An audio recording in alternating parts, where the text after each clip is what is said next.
when we talk, so last year, let's say, basically it was in news moonlighting. So when we have to simply write about to B, let's say, then we have to write A. Okay. So rather we go by to B. Question, right? A, write about moonlight. So when we write about moonlighting, the main aspect is it is related to, let's say, integrity. Integrity, conflict of interest.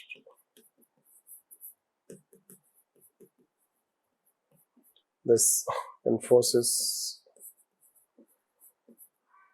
Wipro. This, but not applicable to gig economies. Right.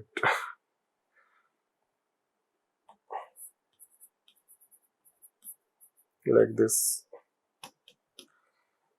or Swiggy, part-time job.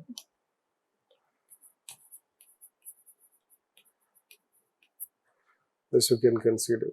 It is main, let's say that when moonlighting, the moonlighting is, let's say, doing job outside, let's say, contract, etc. So moonlighting is basically when someone works outside the organization, beyond office hours, going also against the contract signed. It is moonlighting, and that will affect, let's say, that integrity. It questions the person integrity. It is also about conflict of interest, because then it may be that you are working for the same client. Right? You are working in that organization for the client, then you get familiarity with the client, then you are working for the client outside the office hours at personal capacity. So this can be one aspect. You are not giving full contribution to the organization. Work is something holistic, not, let's say, 8 hours of job. So there are concepts of different concepts, like say work and life balance is given, so that you can contribute to your work. So when it is a formal organization, when it is professional organization, in that a contract has been signed, it is mentioned, let's say, in that case, if any act of moonlighting, so that moonlighting is not acceptable.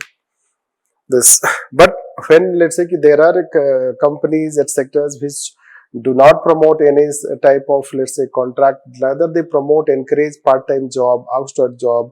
We can say all these food delivery services will find, and our gig economies, let's say, the gig laborers will find, workers. So in that case, it is not a problem. But it is a problem for the professional organizations, because there is a contract, and let's say you have to contribute to that organization holistically, giving your best. Do not take in your mind you have to just work 8 hours, and beyond that organization does not have business. If organization does not have business, then organization should not focus on your work and life balance. Why, let's say, Saturday and Sunday off is given? Simply because they want that you should be a balanced person, you should maintain a balanced life, healthy life. Healthy life is also important for work as well as for family life. So you have to, let's say, that negate any kind of moonlighting. And if we are talking about civil services, even Max Weber says that office should be full-time occupation, not a part-time occupation. Only a full-time occupation brings loyalty, commitment, integrity, and that's why moonlighting has been rejected. That Wipro went on firing 100 people for moonlighting. So that can be one aspect. So this is how we can talk on this aspect. Then B question is about simply see code of conduct, code of ethics, inseparable. So yes, let's say that you write a code of conduct, right? Difference, code of ethics. It is a spirit, letter, enforceable,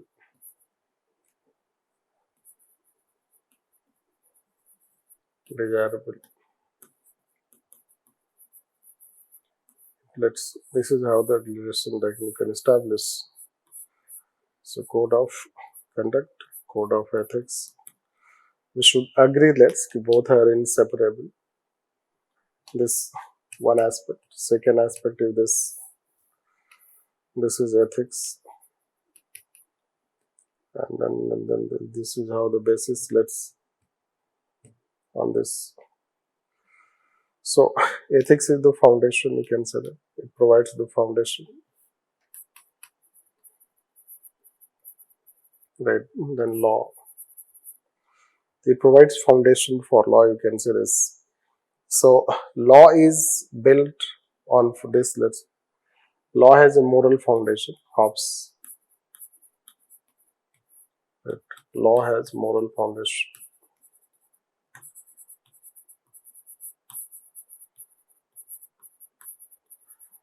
This, so they cannot be separated.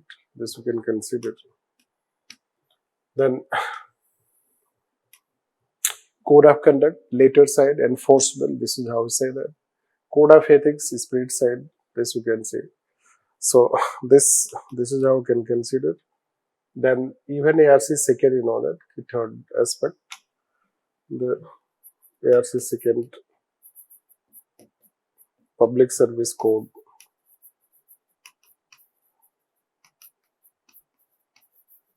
So public service code will find it of ARC second. So it includes the three category of, it consists of three category. It is called code of conduct. Then it is called code of ethics. It is also code of ethics. It is individual and it is organizational. And it is enforceable. So both are separate. At the same time, we will not be able to separate completely. That is how the relationship that we should talk. Then we have to talk then need for discretion and accountability of civil servants. So accountability, let's discretions.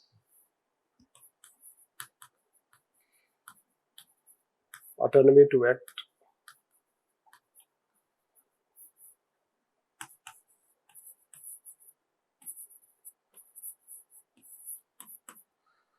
Right.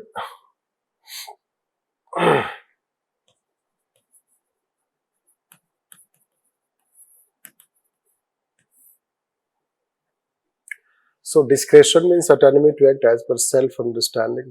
This discretion is provided. The civil servants get discretion, conduct rules. They give discretion and they have to act as per conscience. So civil servants can act as per conscience. This we can consider. So this is how we should talk. Right. So discretion you define, then accountability you define.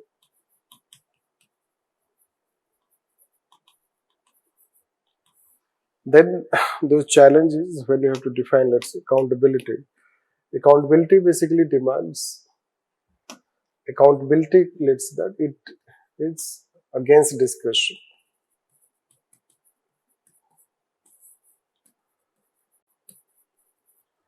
Everything is defined.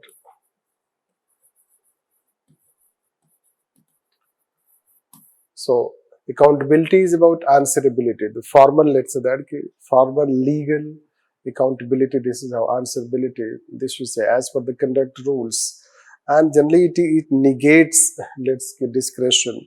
The against discretion, that is how I can say. But discretion is needed.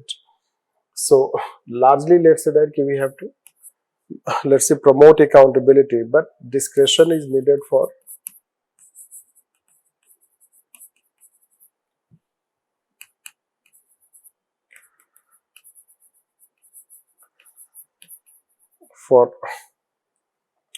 you can say that innovation, and that is how responsibility comes here.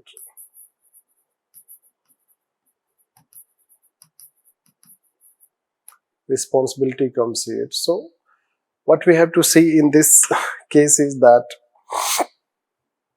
we need to write discretion, define it, right? Define accountability, that define accountability. Then you have to talk that discretion is basically giving freedom. When it is giving freedoms, it means, let's say, that freedom to act. But freedom to act means, let's say, there will be less definition of conduct. If conduct is not properly defined, and then civil servants act, it may result into lack of accountability, because since it is not defined, so accountability cannot be fixed. And when accountability cannot be fixed, so then it affects accountability. Like discretion, there used to be in past discretions to give tender, discretions to give, let's say, benefits to beneficiaries. So those kind of, let's say, there are tenders, etc. I'll find that. That resulted into misuse of discretion. Misuse of discretion resulted into corruption. Hence, what we want to do that discretion can be, let's keep promoted. At the same time, we can promote responsible conduct, and that is how for this responsible conduct, we can address its problem. So, its problems can be addressed by, let's say, code of ethics, and it is more about code of conduct. Although that much you are not supposed to write, but since we are explaining for your knowledge, better knowledge and understanding between discretions and accountability, it is for understanding. The discretion is needed. Even conduct rules also give discretions to civil servants for their autonomy. But at the same time, when discretions are given, you know that they are misused. That's why RTI, Citizen Charter, e-governance, all these things we are trying to bring to minimize the misuse of discretion. But we cannot completely take away discretions. At the same time, accountability is important. We have to enforce law, but then we need discretion. So that way, let's say, we need to have the balance between discretions as well as accountability through promotion of responsible conduct. And that is how it should have been written in this case.